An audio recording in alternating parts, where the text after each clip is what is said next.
I feel like if we Let's go. Ready? So, could we have some silence in the back, please? Thank you. So, welcome everyone to this year's Global Youth Forum's quarterfinals. Massive congratulations to both teams for having made it this far. On the affirmative, we have Team North America.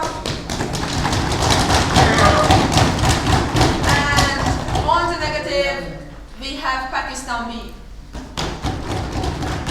Timing this debate will be... Yeah.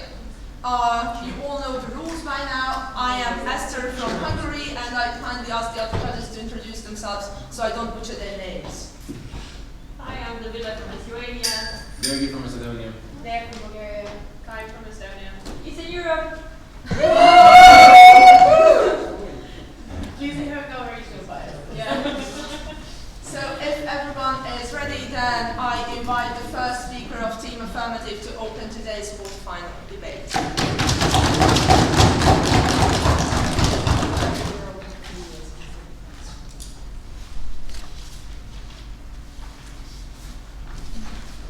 Secrecy is the keystone of all tyranny. Not force, but secrecy, censorship.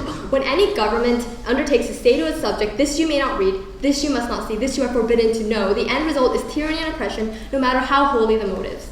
Arthur Highland. Because we believe that the rights of the individual precede the rights of a dictatorial regime, we are very proud to propose the motion that actively circumventing internet censorship is a legitimate foreign policy tool. We believe that in order to prove this motion, we have to prove two burdens. The first being that human rights will improve, the second being that it is justified to violate national sovereignty in certain cases. Likewise, the opposition will have to prove that 1, the right to national sovereignty is absolute, and 2, human rights will not increase with the resolution. So exactly what are we talking about today? Well, we are talking about whether circumvention should be legitimate, like other foreign policies that are deemed justified by the United Nations, like economic sanctions, like military intervention. Now, it is important to note that the affirmative does not have the burden to prove nor is supposed to show that circumvention is legitimate in all circumstances. If you can prove that there are some scenarios in which circumvention can be effectively used to minimize harm and protect lives, you must affirm to keep circumvention in the toolbox of foreign policy. So today I'll be giving you 3 lines of analysis.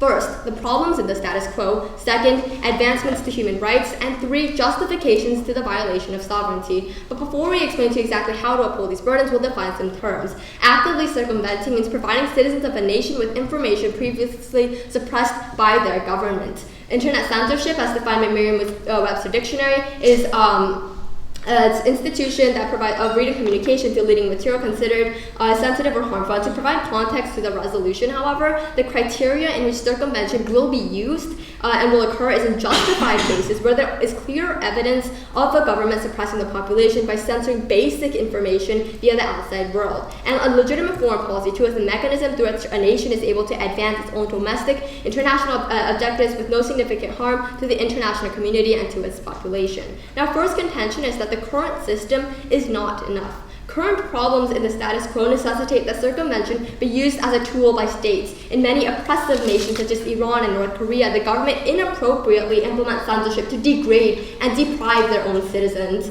The internet, which offers tools such as social networks, video sharing sites, allows for citizens to gain access to important information to express their political ideas, which the government previously dehumanizes them from doing so. And in this case, the internet oftentimes comes in conflict with the political outlooks of the governments. In these ways, the internet has proven to be an unprecedented and a powerful tool, a disruptive force in some closed societies, as the governments control the ideas and information that their societies that their citizens have access to. As a consequence, circumvention, by providing access to information and communication, is an important mechanism that can be used to protect citizens and to help create change in oppressive nations. In Burma, during the 2007 Saffron Revolution, for example, YouTube footage often filled with cell phone cameras conveyed to the world the human rights violations against the monks and generated international awareness and reaction. When an entire nation is in grave danger and the international community is aware of the danger posed to the citizens, it possesses an obligation to use every tool necessary necessary to stop that harm. When a government does not use every tool necessary, especially when the guilt of an oppressive nation is especially compelling, it chooses to do nothing.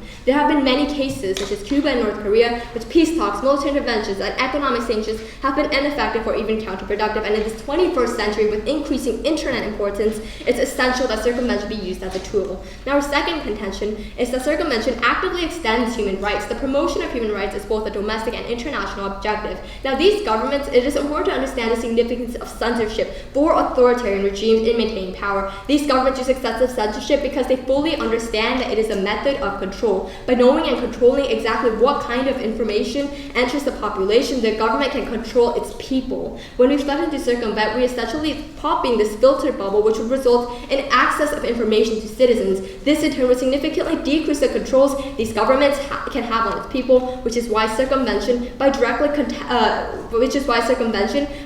contesting an important mechanism for governments to maintain its dictatorship is a powerful foreign policy tool. With circumvention as a tool, in negotiating terms for changes in human rights violations, oppressive regimes will be provided with one of two choices. In the first case, the country maintains control over the citizens, but agrees to the terms of reducing human rights violations, thereby fulfilling the goal of this foreign policy tool. In the second case, however, if the country refuses to the terms, at which point circumvention would destabilize the oppressive regime as the government loses control of its people. Without information, citizens cannot self-actualize, and foreign independent opinions, they cannot survive. In circumvention, by allowing for uninhibited access to modern technologies of freedom, would advance the cause of human rights and the capacity of people to live free from oppression. Thus, in this way, circumvention provides impacts and options that are not available with current foreign policy tools. Also, an added benefit is its ability to limit the collateral damage that other foreign policy tools like economic sanctions and military intervention often incite. Now, third and final contention is that the use of circumvention is justified in violating national sovereignty. As the resolution questions the legitimacy of internet circumvention, it is important to note that we are specifically dealing with countries that perpetually violate human rights. According to the United States, state sovereignty is the primary responsibility of the United States says that sovereignty implies a primary responsibility for the protection of the people, and that lies with the state itself. However, where a population is suffering severe harm or repression or state failure, that state in question is unwilling or unable to halt or avert it. The principle of non-aversion lies to international community to intervene and to stop those human rights violations. And for all of these reasons, we strongly urge you to affirm the resolution. Thank you.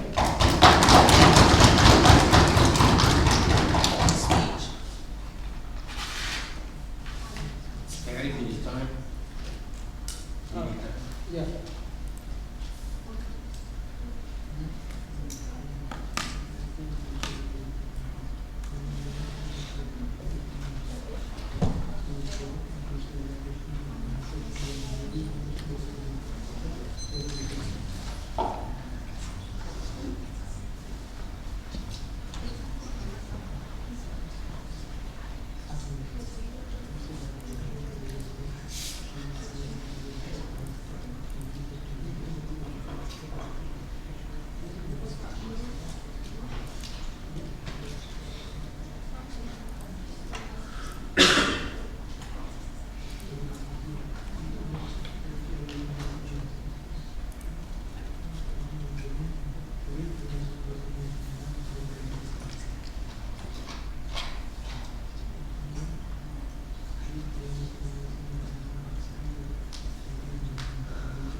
One minute.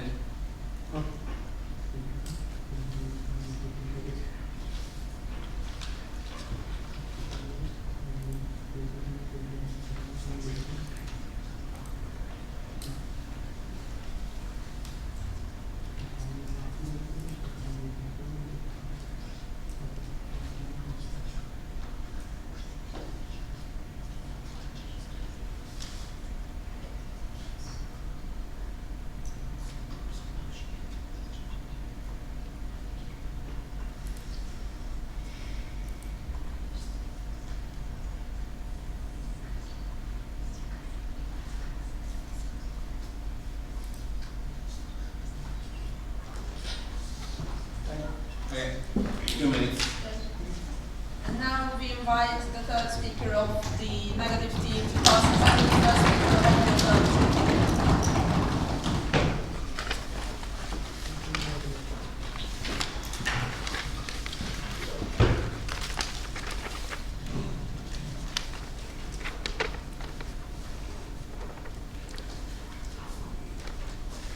Thank you for your speech. My first question is, will you carry out this policy in China where Google is banned? Okay, now what we see with this policy is that as a legitimate foreign policy tool, as long as we provide one circumstance in which it would be legitimate to use, that in itself justifies it as a tool in itself. So in terms of China, again, we'd have to evaluate the situation. If the government's committing genocide, oppressing its citizens, and in that case, then sure, it is okay. Okay, so your criteria, thank you. So your criteria is that a government has to carry out genocide and mass killings for you to circumvent the internet. Okay. Show us the link how you will be solving genocides with internet, please. Okay, now firstly, this link is provided in our second contention, addressed in our first. Now it's the idea of the filter bubble, not the idea, but the use of the filter bubble. But now, suppose... I'm sorry, I'm trying to answer your question, but the way in which the government implements control over its people and limits the information, the access that they have to it, thank you. I get it. through Thank you. censorship. Thank you, madam. And the excessive Thank use you, madam. of it to oppress its citizens is something that needs to be Madam, you're addressed. being rude. Thank you. Who gets to... Thank you. You said a government will be repressive. Who gets to judge when a government is repressive? Okay, well, like we see, if there's a massive violation of human rights, and Who will get to evidence judge if of there's a human massive rights. violation of human For rights? example, the United Nations is a legitimate institute that can go on. So basically what you're saying is this term of potentially being very repressive is very vague and can be manipulated. Okay, if anyway. there's a second Holocaust, then and if there's evidence. Oh, that so you that wait nation for a is second oppressed- Holocaust to No. break out for you to circumvent the Okay, internet? currently we see that the status quo, there's many problems. There's oppression, there's genocide, and there's many things that we have to address, and we have to have the tools necessary to stop them when they occur. If you're Okay, so what you're basically saying is, shackling your people's thank you. hands with Your consent- positive stances was human rights being protected. So you will wait for people's right to life being infringed, and then you will go ahead and carry out internet circumvention. Well, not necessarily. Well, firstly, again, we provide you a specific criteria, and again, all we have to All right, provide thank is you, one thank you, thank you. circumstance Next that's question. legitimate. Do you believe it is always good to destabilize a government, which is your aim? There are certain cases in which it is legitimate, yes. Legitimate? No. Is it always good to Is destabilize it a government? always good? No. Are there cases in So which you're it's saying good? there's Yes. a risk. There's a risk. I'm saying that in certain cases, yes, in certain cases, no. Again, we have to evaluate the circumstance at hand, and as we've seen in the status quo, there are many problems with the Oh, so you're nations, unsure, basically. such as Iran, such as North Korea, in which the governments actively oppress their people. In these cases, the international community has the Okay, obligation thank you, madam. and Thank the you, madam. duty Thank to you, madam. intervene. Do you feel it's justified for people in a certain state to be influenced by foreign entities? Now, what happens with circumventing tools is we see that 1 million people a day in these underdeveloped countries are demanding circumvention tools from Okay, foreign governments. thank you. Therefore, we do have the permission of and the consent of the people, and it's also their choice to Okay, utilize so the tools. people, you have the consent of the people. Tell me, in Egypt, was it You're giving me one example, but there are I also haven't even other used this cases. example here. How is this Well, one You example? presented Egypt. That's an example. Just now, madam. Yes. Okay, anyways, here's a question. Do you think this policy will work 110%? Will it be effective? Yes.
Now I invite the first speaker of the negative team to begin the debate from his side.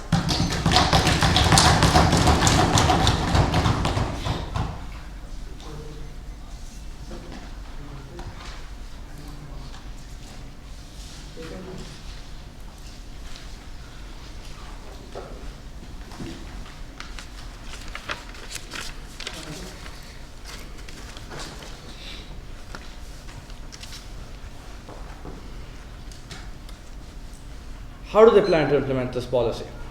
Not a word. Are you going to invade countries like Iran and provide shadow networks, which is an active violation of their borders? Or are you just going to provide VPNs? They did not tell us. First problem, we cannot be expected to fight against a policy that we do not know. Second of all, we didn't understand what the link is between having the internet and people suddenly having human rights. That may be because we're less intelligent than them, but they have to explain to us how that is going to happen. Because we don't feel that just saying that the internet will bring rights is a legitimate answer. We, on the other hand, feel that it can have certain very harmful consequences. But before I talk to you about them, let me ask them a question. Are they then okay with arming rebels? Because that is possibly one consequence they hope for, that maybe a revolution will happen and there will be more human rights. Is that not the same as actively giving out guns to rebels in the country to start? That said, what is enough popular support? Do they even want popular support? For example, a country like North Korea, where the people are so pro-government, maybe it's because they've been socialized, but are you realistically expecting us to believe that in a country like North Korea, providing internet will start a revolution, the only thing it's likely to start is a nuclear war, considering that North Korea has never been something that has tolerated the violation of its borders or anything at all for that matter. Now, that's why I want to talk to you about 5 things. First of all, the importance of censorship. The West recognizes the importance of censorship. Anti-Semitism, neo-Nazism are all banned. They came up to you and told you that hiding information can never be right. But we do it all the time. We censor child pornography. So why should a government, a different government admittedly, with a different value system, not have that right? Who do they think they are to judge what is right for them to do? Secondly, they admit that circumvention, we don't have to prove that circumvention will be right in all circumstances. We think that that's not fair. You're invading, you're actively trying to start a revolution. You have to prove that in every case it's going to be good, because we don't feel that the fallout of a country ending up in a civil war like Syria is something that we can be expected to just ignore and say that, well, it happened right in all cases, which it didn't. Secondly, who's going to decide what's right? I mean, it's going to be the US, it's going to be France. For that matter, take the example of Saudi Arabia, known human rights violator, repressing its people. Do you realistically expect us to believe that the United States will now start circumventing internet in Saudi Arabia because its own interests aren't there? Do you realistically expect us to believe that that's going to happen? What about the bias of the people who are handing out this information? Secondly, finally, legitimacy. What do you really think it's a legitimate foreign policy to do something that might start a war with North Korea? Do you think that active warmongering could be something that they're doing? Because that is clearly the aim that they're trying to achieve. That said, I'm going to talk to you about our arguments. First of all, we feel that facilitating local law breaking is an unjustified policy. Second of all, we feel that every country has their own value system, and it is moral imperialism that they are trying to impose a certain set of value systems just because they feel that they're superior or more evolved or anything else, which is an excuse that has been long used to violate other people's rights. Finally, I'm going to talk to you about the innumerable undesirable consequences. That said, let's talk to you about how facilitating law breaking is an unjustified policy. It should be that obvious. You're actively allowing people to break laws. First of all, you judge that this law is wrong because I don't know what, we feel that we're morally superior. Second of all, you say that we're going to break these laws. Would you then start smuggling people out of borders? Would you then arm rebels? Because all of these, we feel, are similar. In fact, they're not similar, they're the same thing. Is it okay to walk into a country and simply start violating their laws? Of course not. The reason we don't do that is we realize that you can't have peace or any sense of governance without that. They have to show us how that stands in their case. Second of all, how this is morally imperialistic. We feel that all countries, or all regions in fact, even within countries, people have different sets of cultures, different beliefs, different ideals, different values. Why is it then okay for them to judge what values are right and what values are wrong? And not only to judge that, but impose that judgment on somebody else. We have to give us a rationale for that. We feel that it's absolutely not okay to do that. You have to respect the fact that other people feel differently than you, that other people are not allowed to dictate what you are going to do, which is an ideal that they adhere to in so many of the human rights that they like to harp on. Finally, the undesirable consequences. What do you think is going to happen when you say go to China and start actively circumventing the internet? First of all, China might start a war. But let's talk about other things. The people whom they so dearly want to save are probably going to have worse crackdowns against them, because now they're actively going to look for the people who are trying to circumvent the internet and kill them. These dictatorships aren't just going to go walk off into the sunset. They're going to stay. Then, do you really want to risk a war, as I've asked? Finally, a lot of these technologies aren't very secure. They allow for these people who are actively circumventing the internet to be backtracked. These people will have repression and more repression against them. Finally, here's something else. Edward Snowden revealed to us that the reason that the US was so pro-Google in China was because Google was being used to actively carry out cyber attacks and surveillance in China. So if you were to carry out a censorship, you are not only starting potential for a war, but for a cyber war. Are all of these consequences something that you can risk? Because if your goal is to give more people rights, then we don't feel that a policy that's going to cause such enormous backlash can be justified. We don't feel that a policy that could possibly start a war could be justified. For all those reasons, vote negative.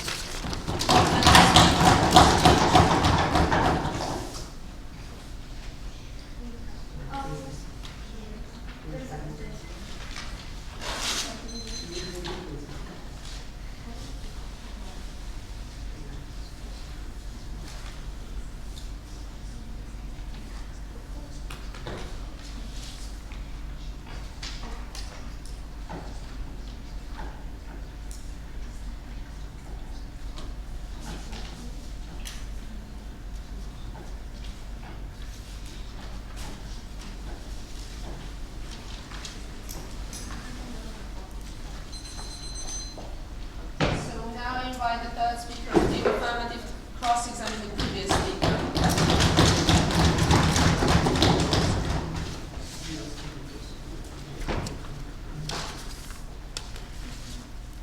Ready? Yes. Thank you, sir, for your speech. I have a couple of questions. Now, can you give me one example of a legitimate foreign policy tool?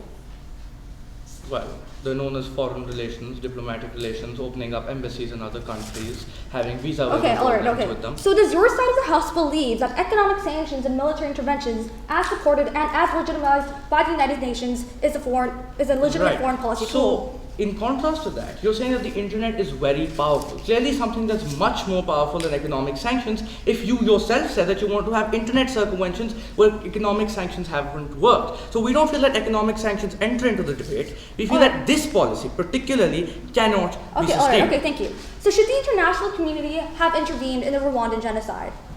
We feel that they should not have intervened in the Rwanda genocide. Okay. More than that, we have a problem not with the actual intervention, but the fact that they decided that it was okay for them to do it. Okay, so you're saying that because of the harms that proceeded after, that you're not okay with intervention in the Rwanda genocide? Has Rwanda settled down? Has there been anything in Rwanda? The genocide is still going on, despite international. So do cyber attacks exist in the status quo? No, but what we're saying is that this is Cyber just... attacks don't exist in the status quo? We're saying that this is going to become much more likely. We're not going to say that cyber attacks don't exist. You know that. All right, okay, next question. If the North Korean government is destabilized, is the destabilization occurring because the North Korean government is bad, or is it because outside exposure is bad? We don't understand how it's going to be destabilized in the first place, and quite frankly, with North Korea's foreign policy attitude, we feel that there'll be a nuclear holocaust before they let go of their in your speech government. you said because of the destabilization of governments will result in more harms after, that it's not legitimate, right? Well, it's happened in Syria. You destabilize the government using the internet, and now you have a civil war that's been going on for the past 2 years. No, but that's not my question. Is it because the North Korea, or is it because the government, the dictator, that is bad, or is it because outside exposure is bad? Well, quite frankly, it doesn't matter, because the point is that you save people. People have been killed left, right, and center.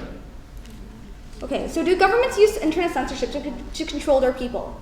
Yes, they do. Okay, so would you agree with me that in many cases, governments try to put leverage or power over their citizens using internet censorship? We feel that this can very often be justified. Are you saying that it's okay to now tell everybody to be a neo-Nazi?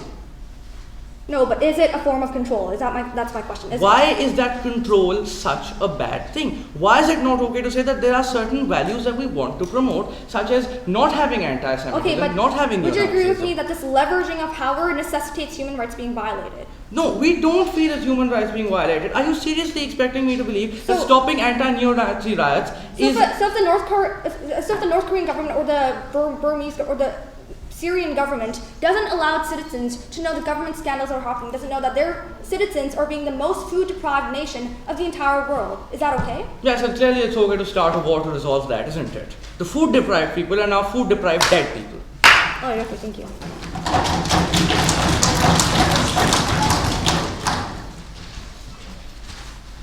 We'll take 1.5 for now.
invite the second speaker of Team Affirmative to further their case.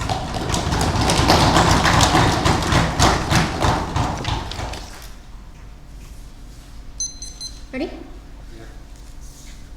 Ladies and gentlemen, we think that today we have a side negative that does not understand the concept of an international community, that does not understand the fact that there are certain concepts and certain premises that all countries agree on that are declared in the United Nations Declaration of Human Rights, the basic right to human dignity. And because we want to preserve that human dignity, we affirm the motion that actively circumventing internet censorship is a legitimate foreign policy tool. And in order to explain our case even further, first I'm going to deconstruct the negative arguments and then move back to reconstruct respecting ours. Now, first of all, they say that law breaking is bad. They say that national sovereignty must be exercised because the sense of government is important. But we say we want to analyze like the nature of a sovereign government, ladies and gentlemen. We think that we only grant nations legitimate sovereignty when we agree and understand that these governments are legitimate. We clearly explained in our criteria in our first case, ladies and gentlemen, that we're only using circumvention and taking away this right to sovereignty when we understand that these governments are illegitimate, when we understand that these governments are actively taking away the human dignity and the human rights of their own citizens. We think that the entire purpose of the existence of a government, ladies and gentlemen, is to protect the rights of the people, to make sure that the best interests of the citizens and the entire state is protected. And we say that when this purpose is not fulfilled, that governments don't deserve national sovereignty. Now, second of all, they give you this idea about moral imperialism. They say that different cultures have different values, so we don't have like a right to say your censorship is bad. But we're not really talking about that. They completely misunderstand our case. We're saying that we're going to use circumvention when the most basic human rights are being abused. We don't think that human rights are necessarily based on a certain moral value. We think that this is something that every human should deserve, and we don't think that side for negative can come up and contest that, because we think that human rights have to be absolute in almost all cases. Furthermore, they talk about the harms. First of all, they give you this example of China, how the government's going to crack down on them, things like this. Now, they completely misunderstand the argument that we're trying to make. We're saying that the reason that we use circumvention, the reason that we use tools such as economic sanctions, such as military intervention, is because we already see this crackdown going. We think that other foreign policy tools, such as military intervention, also leads to further killing, ladies and gentlemen. But the reason that we justify this, because we understand as an international community net benefits. We think that the concept that we're going to have some short-term sacrifices in order for the long-term stability and the human dignity being preserved in the nation is a lot more important than the Chinese government cracking down on the citizens for like a really short time. Furthermore, we think that this example is completely invalid because we think that China has been making active steps in order to further its human rights in the status quo. Then they come up with this example about North Korea, how they're going to start a nuclear war.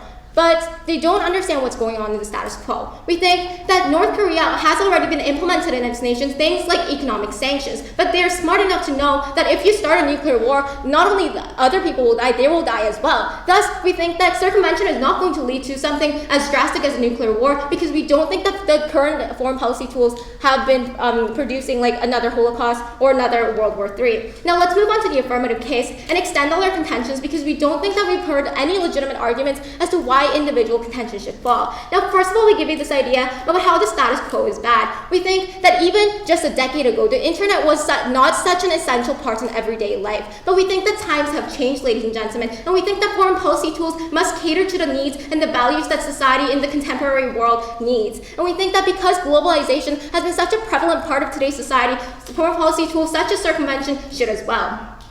Second of all, we give you this idea about human rights, how it's going to increase human rights. And we give you two analyses to it, right? First of all, we talk about how it's going to internally increase human rights because we're going to use circumvention as a leverage tool to threaten these governments that your sense of control is going to be violated if you don't improve human rights by yourself. And if they were to refuse to this, ladies and gentlemen, we're going to further human rights anyway by giving the people the right to information. Now, they say that we don't have a link between internet circumvention and human rights, but we think that the human right to information, the right to self-actualize, the right to form decisions, to form opinions and make rational decisions is a very important human right, because we think that this rationality allows us to access other human rights. Thus, we think that the right to information, the right to self-actualization are very important human rights, and thus the link is proved. Now, last of all, we give you this idea once again about how national sovereignty can be violated in exceptional circumstances. We think that the governments that we're dealing with in the status quo are dictatorial regimes. They don't necessarily care about the human dignity or the human rights or the international community in general. They only care about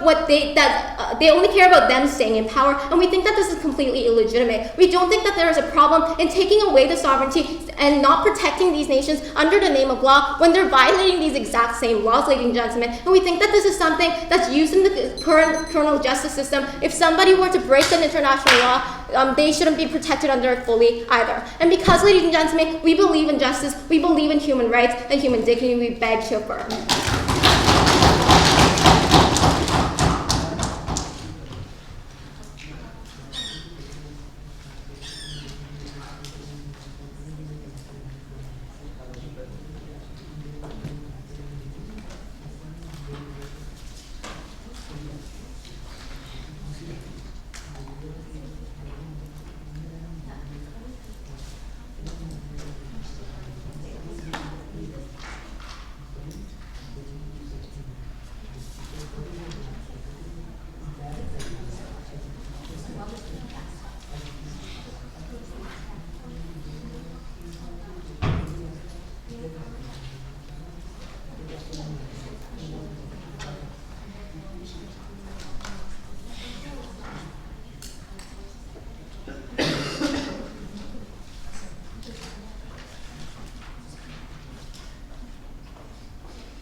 And now we invite the speakers to introduce us to the next cross-examination section. Thank you.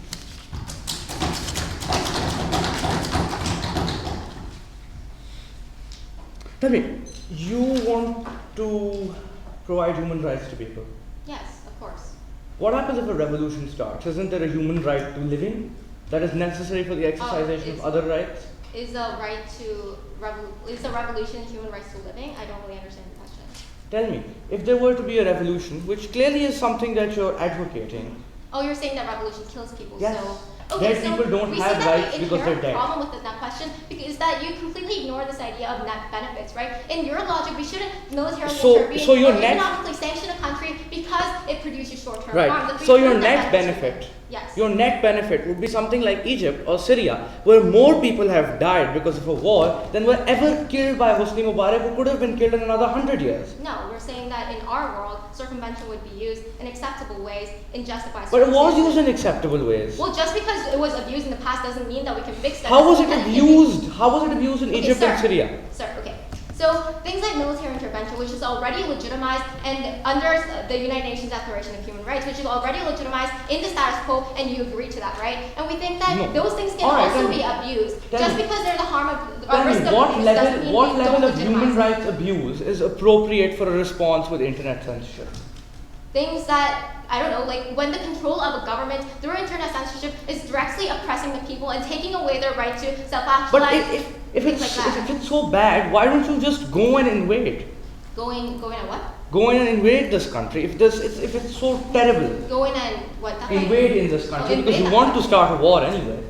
Well, if we see like a violation of rights to an extensive amount, then obviously military will intervene. What extensive amount? Well, we don't think that there's like, okay, we completely reject that idea that of the premise that we quantify human life, right? Right. We don't think So that human life and what difference is there between an active military intervention and actually getting people to take up arms themselves? What real difference is there? Okay, first of all, we think that internal change and change that's brought up by the people are the changes that are most stable. So you want to change a country which has been in a civil war for the past 2 years, like Syria or Egypt? Do we want to change a country that's been in war for 2 years? Of course. That wasn't the question, but tell me, what about a country like Kuwait or Pakistan, where there's active support for a ban on YouTube? What about that? Would you then circumvent it too? Because the people want censorship here. If people don't want censorship, they don't need to use the circumventing material. We're saying that in repressive regimes, Washington Post in 2009 has stated that 1 million people in these repressive regimes are asking for censorship, asking for circumvention, and it's in these cases where we'll use the motion and legitimize circumvention as a foreign policy. So tell me, if there were like 51% people in a country who wanted censorship, would you then allow it? Sir, once again, we don't want to quantify human lives, and we don't want to quantify human data. Yes, you don't want to quantify human lives, but you're clearly okay with taking them. Thank you.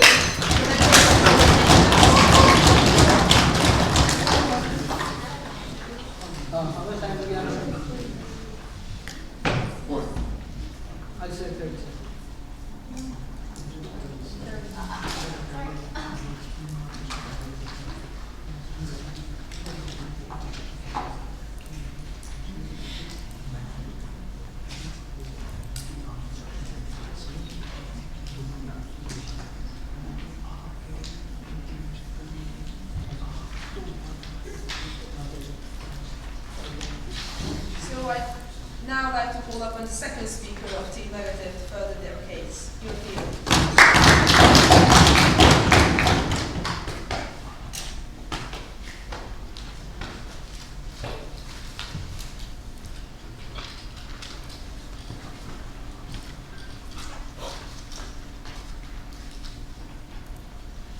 Team proposition started with this idea, ladies and gentlemen. We will not militarily intervene because the net benefits are not there. The reason why we will provide censorship circumvention technologies is because these are net benefits. I am giving you 4 net benefits right now. Firstly, ladies and gentlemen, you're creating instability, you're perpetuating war. I'll give you the example of Egypt and Syria, ladies and gentlemen. This is where the effectiveness and powerful nature of the internet comes in. Internet simply does not allow you access to information, ladies and gentlemen. It allows for mobilization. It allows for, ladies and gentlemen, political movement, ladies and gentlemen. And this is simply not information that people are going to sit back and do nothing about. This is biased information, ladies and gentlemen, coming from Western sources who want you to take a step against it. So what happened in Egypt, ladies and and gentlemen, is that these people use this information to stand up against a government. Yes, ladies and gentlemen, the concept of revolutions sounds very nice. Yes, we're standing up for human rights. But let's realistically analyze it, ladies and gentlemen. Do people in Egypt and Syria actually have rights? Because the misconception that Team Proposition are working under is this. People want this. Are people a homogeneous group, ladies and gentlemen? Do people always want this? And do all people want this? Let's give you the example of Egypt, ladies and gentlemen. What happened was that you said people want Hosni Mubarak out. So you went out, provide them with technology, and you got Hosni Mubarak out. Then you have Morsi, ladies and gentlemen, who was even more dictatorial than the first person that you had. Then you said, well, people want Morsi out. Then you had the military come in and you had Morsi out, ladies and gentlemen. The point that I'm trying to make, ladies and gentlemen, is that you're further perpetuating instability, you're further perpetuating civil unrest and political dissent, and that is the only benefit that your net benefit that you're providing to the people. People in Syria and Egypt have died to extent, ladies and gentlemen, that Team Proposition is doing nothing about. Because they don't want to protect rights, ladies and gentlemen, they simply want to have this abstract notion of political self-glorification by the West, ladies and gentlemen, simply because they believe in this abstract concept of rights. Secondly, ladies and gentlemen, we talked to you about crackdown is something that happens. When governments find out that you're actively going against them, they crack down on you. Something which happens in China, ladies and gentlemen. Why? Because they will have they will see this as West, using as a tool to propagate their ideologies, and governments in countries like China will go in and actively crack down on people, ladies and gentlemen, something which already happens. So if you want to promote rights, ladies and gentlemen, if you want your people to have information, then putting them in prisons is not the best way of going about that, ladies and gentlemen.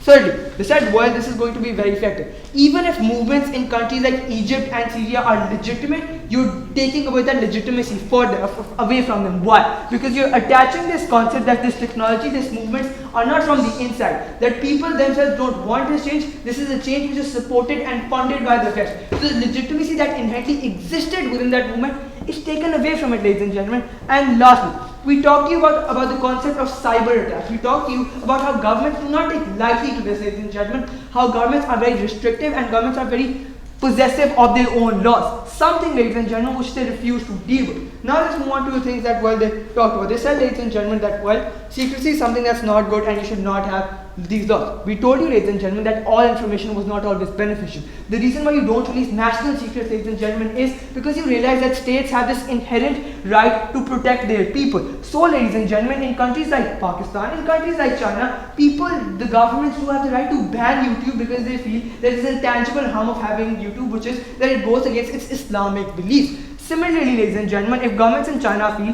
that releasing information about the Tiananmen Square is something that's not beneficial for them, it is an inherent right. Similarly, governments in Iran feel that, the food famine that they said about Syria, that releasing is creating insecurity and paranoia within your society, ladies and gentlemen. And if it is legitimate for the West to censor their people and surveil their people for the NSA, then these governments also have this right in the first place, a principal argument which they never tackled. Secondly, ladies and gentlemen, they said, well, sovereignty, the impeachment of sovereignty is justified because we're protecting human rights. You intervene in countries like Afghanistan, ladies and gentlemen, you intervene in countries like Libya. Is the long-term effect really justified, ladies and gentlemen? Do you have governments which are protecting the rights of the people? Do you have security, ladies and gentlemen? Or is it a perpetuation of the war that you yourself started? Not because the people wanted it, because you wanted to project your own national interest, which is the primary purpose of a foreign policy tool. They said, ladies and gentlemen, that they have foreign policy tools. They won't have them if the global community's interests are being harmed. We've shown you, ladies and gentlemen, that those people are not benefiting, firstly. Secondly, you're straining the political relations that exist between governments, because governments in countries like Pakistan, China will not take lightly to it. Lastly, ladies and gentlemen, is facilitation of local law breaking really justified? The UN Charter in its Chapter 1, Article 2 says that governments have the right to pass their own laws without interference. You cannot harbor fugitives, ladies and gentlemen, like Russia is doing with Edward Snowden. You cannot, ladies and gentlemen, have smuggling of individuals. So for rights, for not net benefits and actual rights, ladies and gentlemen, vote opposition. Now we'll have the next cross-examination session. Here.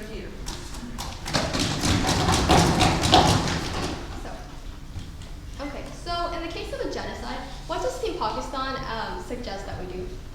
It's not a prerogative, but according to your model, you should intervene No, militarily. I'm asking you a question. So what does Team Pakistan? It is not our burden, and thus we will not answer So that. there's no solution, is what Pakistan is saying. That the government, that the international community should not intervene in cases So of genocide. so when there is genocide, only then will you have internet circumvention. According to that model, you will not have circumvention in Egypt, in Syria, in Libya. There's not genocide there. Okay. So in the case of a genocide, is the international community, should they intervene? It's the international community's decision. Yes and or not no? that. Should you allow genocide to continue or not? It's a yes or no question. So your justification, your standard No, for I'm saying intervention yes is or no. genocide. You're not answering the question. If Yes you- or no? Should we okay. intervene when there is a genocide? If the standard for intervention is genocide, then yes. So yes, there are circumstances in which foreign intervention can dictate what a sovereign If state genocide does. is your standard, then yes. But show to us So how genocide is your occurring in standard. each and every country in Okay, the so world. you can see that there is a circumstance in which intervention is justified. No, you correct? said if it's genocide, that's like Okay, 6 million so- people dying. Show to us how that's happening anywhere in the world. Okay, but in the case that it does, intervention is required. When there's active oppression and evidence of that, intervention is required. Restricting internet is not an active But it's a yes. circumvention of Okay, rights. so would It's like you hiding would national I'm secrets. sorry, Would you not have that? you're being- okay. Would you consider economic sanctions and military intervention, which are alternatives justified by the UN, legitimate foreign policy tools? Legitimate foreign policy tools do not harm Okay, so interests of the global it's a community. yes or no question. It's very simple. Does Pakistan believe that economic sanctions and military intervention are legitimate foreign policy tools? Yes If or they no? harm the global community's interest, then no. But there are cases in which it's yes. Like I said, it's a case by case situation. In So, this it case, can be you're not absolute. benefiting anyone, then no. So you conceded that it's not absolute, correct? Nothing is absolute in the world. Correct, What we're exactly. saying is Nothing that is everything is absolute. case specific, Thank you. and in Nothing this is case, it's absolute. not beneficial. So do you make the distinction between appropriate force and inappropriate force? How's that? Okay, for example, if a parent scolds a child, is that okay? Yes. Okay, Yes. well, if a parent What? actively oppresses and physically abuses his child, is that okay? I mean, they're all force, but there's different degrees of acceptable and unacceptable force, correct? And that is exactly what we've asked in you. What Right. is acceptable and not acceptable for you? Okay, Because your so- value imperialism is Okay, something so that let me we're ask about against. your You criteria. deciding arbitrarily Okay, what is so justified and what is let's not. A single criteria as to evaluate legitimacy. So would you consider genocide, for example, to be an unacceptable use of a government's power? Your standards is genocide. According to that model, this debate is not in the real world in the first place. So genocide doesn't exist in the real world. It happened once. That was It in happened the, once. in the case of Hitler. So It hasn't happened ever Pakistan since. Isn't aware of the massive violation of rights taking place in the status quo. Violation of rights takes place in the United States as well. The NSA does that. Would you circumvent internet there as well? But again, intervention is justified in certain In cases. genocide, yes. Show Thank to us you. how the entire world is a genocide. That was it.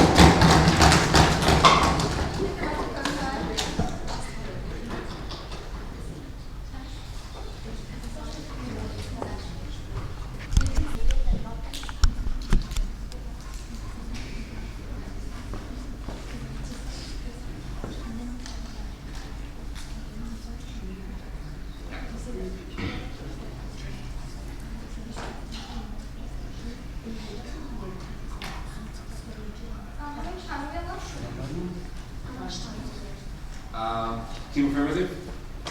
We have that's 5 minutes and 45 seconds. No, 4 minutes and 45 seconds.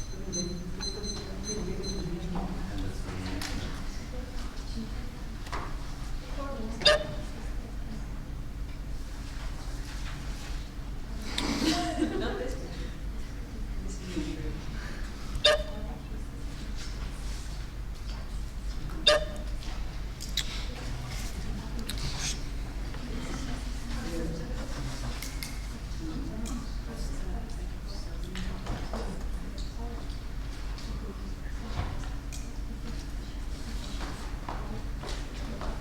Nie znam kaj je slika.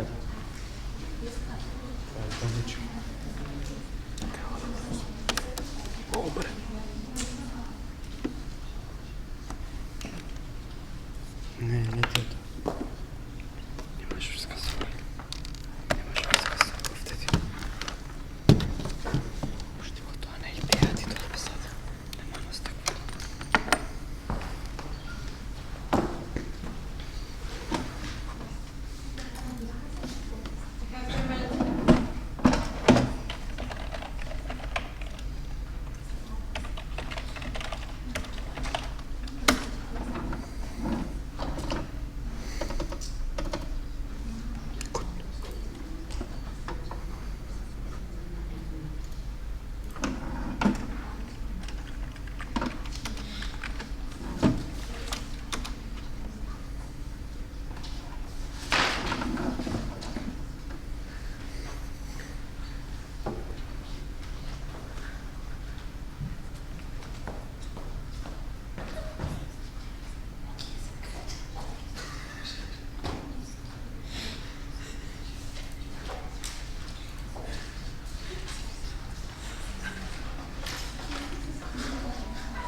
1 minute left.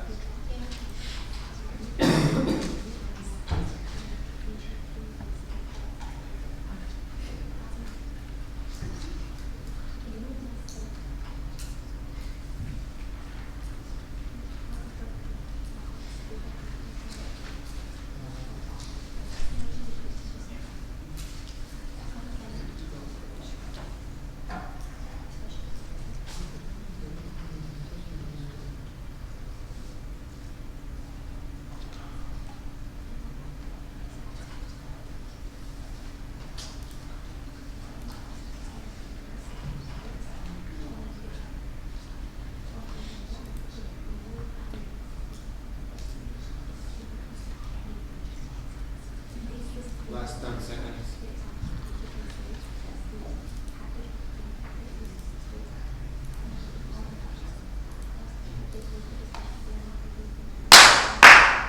Now we'd like to call upon the last speaker of Team Affirmative.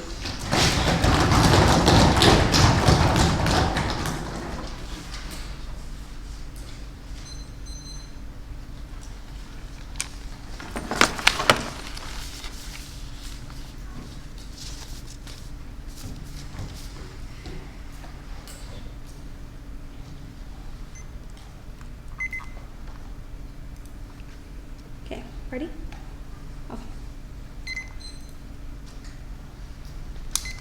Ladies and gentlemen, Mr. Speaker, we oppose the systematic oppression of people. We oppose the systematic oppression of people of their basic human rights. And we think that human rights don't have an inherent value from other countries. We think that human rights are subjective or an objective value or an objective concept that is agreed to by the international community, including all countries. And therefore, we think that human rights are absolute. Their side says it's not. So let's first talk about, before going on to the arguments that this debate has come down to, let's talk about the contradictions, case shifts that happened in Team Pakistan. They first said that they don't want internal change because it's going to harm the people and start war. But they agreed to things like military intervention. They agreed to things like economic sanctions. And they say that it's okay for people to be harmed in this way because foreign policy tools, they are always inevitably harm people in some way. But in the end, they affect internal change, they affect external change, and we think that's really good. The fact that they agree that foreign policy tools actually make some kind of change and actually harm people, but then they say that harming people is not good,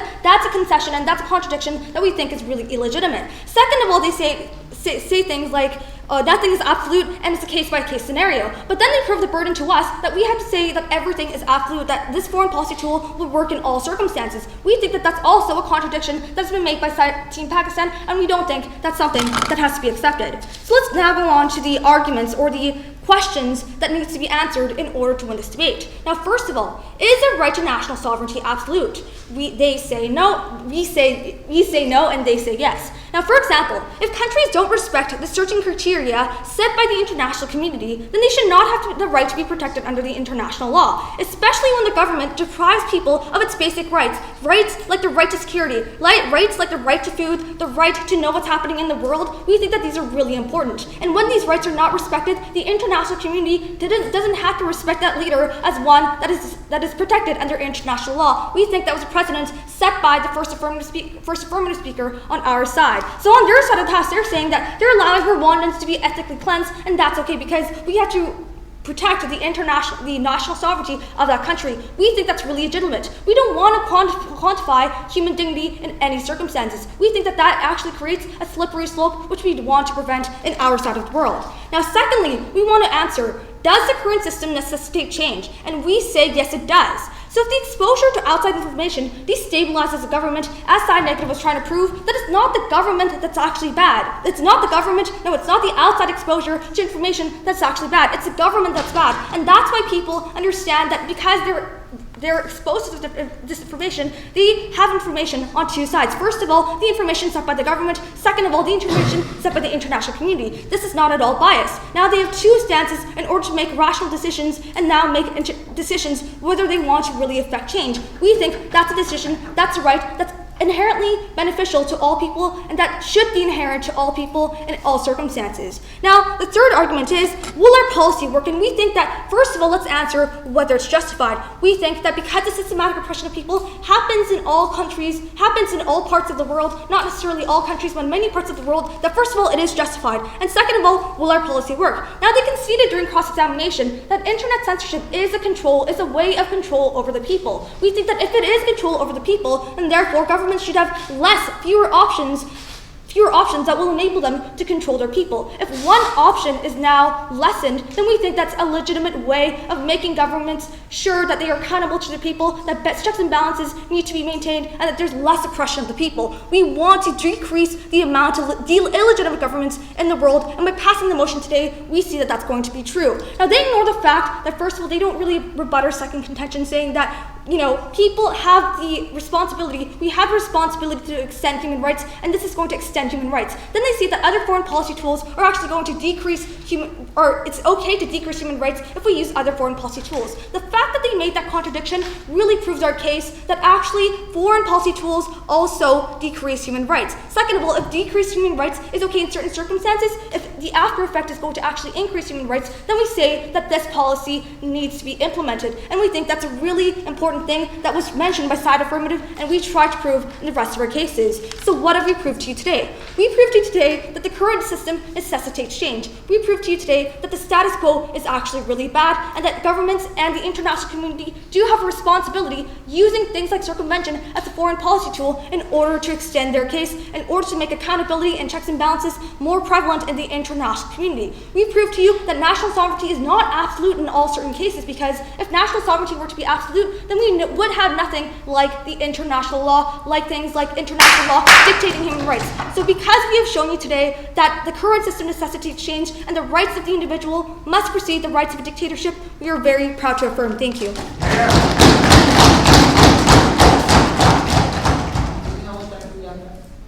3:30.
Now, the criteria they set out for this debate was that in order for a legitimate foreign policy tool to exist, there should be international stability, I quote.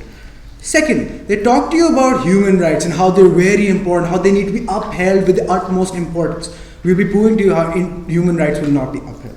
Thirdly, we showed you detrimental effects, ladies and gentlemen. We showed you moral slippery slopes such as value imperialism. We showed you negative effects throughout our speeches which they refused to deal with. With these three things which I have just highlighted, ladies and gentlemen, I'll be proving to each and every one of them, hence taking this debate. So there are two main issues to which this debate has boiled down to. Firstly, is their criteria for intervention justified? And secondly, what will be the effect of their policy? First things first, is their criteria for intervention justified? Now there are two tiers to this issue. Firstly, who decides? And secondly, when is a state illegitimate? So first things first, who decides? This was something dropped by the third speaker and never addressed in this debate. So ladies and gentlemen, we told you exactly how if it's the US or France, that is exactly what we're talking about, that is value imperialism all over again, ladies and gentlemen. We cannot expect one half of the world to go ahead and give the rest of the half their beliefs, their values, and that is not justified. But in the cross-examination, my cross-examination, they mentioned something about the United Nations, which they did not carry forward, by the way. But even if it is the United Nations, ladies and gentlemen, there's a concept known as the veto, we might have heard of it, which is in place to none of the countries such as Egypt, none of the countries which are currently being threatened by whatever they're trying to implement. So we don't see why this isn't value imperialism at all, ladies and gentlemen. We talked about cyber attacks. Are those justified? These questions never answered. Then, ladies and gentlemen, we asked them, what if people want this? What if people want censorship? In Pakistan, we would know so. YouTube being banned is justified. We're okay with it. We're perfectly fine with it. They said, and they had actually no answer to it, ladies and gentlemen. They did not address this throughout the debate. We told you how exactly people are homogenous. People cannot be restricted down or divided down to one category, ladies and that is a problem. Hence, you cannot be sure. Egypt, once you had Hosni Mubarak, people had a problem with it. He went away. Then, ladies and gentlemen, you had Morsi. They had a problem with it. He went away. Now the military, ladies and gentlemen, so you can see that people are not homogenous in any way. So you cannot decide as to whether or people wanted to get an intervention in the first place. Second issue, when is a state illegitimate? So their criteria, ladies and gentlemen, was genocide.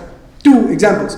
Firstly, Hitler. Secondly, Rwanda. I'll be addressing both. Now here's the main problem we had in this from the very get-go. They never showed us the link between genocide and internet. We do not see how this will be solving the problem in the genocide. Will all of the people in gas chamber be tweeting about their problems, ladies and gentlemen, and will that solve it? No, it won't, ladies and gentlemen, and we don't see the link between having internet or access to information or access to expression, how that will solve your life being taken away from you in genocides. Rwanda, ladies and gentlemen, we said that we will not intervene with the internet, obviously in Assad's cross-examination, because who would want to do that in the first place? And when Hassan said that yes, military intervention is fine, there was no contradiction at all, ladies and gentlemen, because by the end of the day we showed you the link between genocide being a big enough problem and military intervention. Did they show you the link between genocide being a big enough problem and the internet?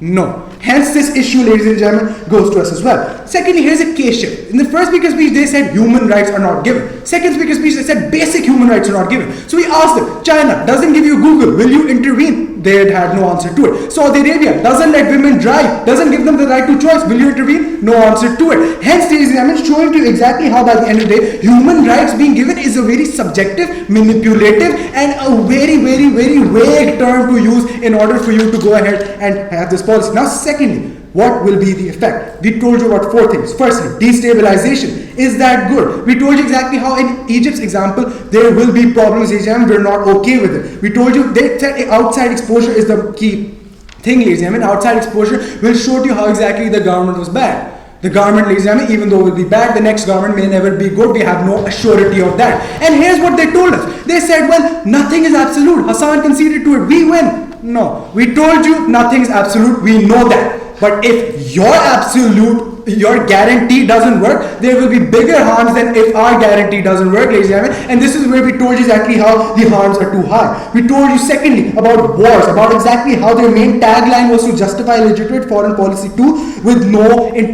harm in the international community. They talk about the MAD theory, about how exactly states won't attack each other. So Israel and Palestine know about the MAD theory, but they're still fighting. So wars can happen, ladies and gentlemen, and we are not okay with wars breaking out as a negative effect. Thirdly, we talked about more crackdowns. We told you how exactly these repressive governments can turn even more repressive. Did they have an answer to that? No, because now they will be giving them internet. These people will be using. You, whoever's providing the internet, never clarified, will be sitting in your state peacefully, whereas this government, which you consider as repressive, will be cracking down on these people, ladies and gentlemen, and hence your whole case about protecting the rights of these people goes down the drain. Vote negative.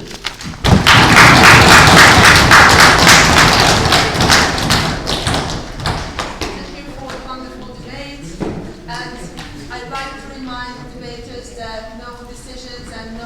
that will be disclosed today.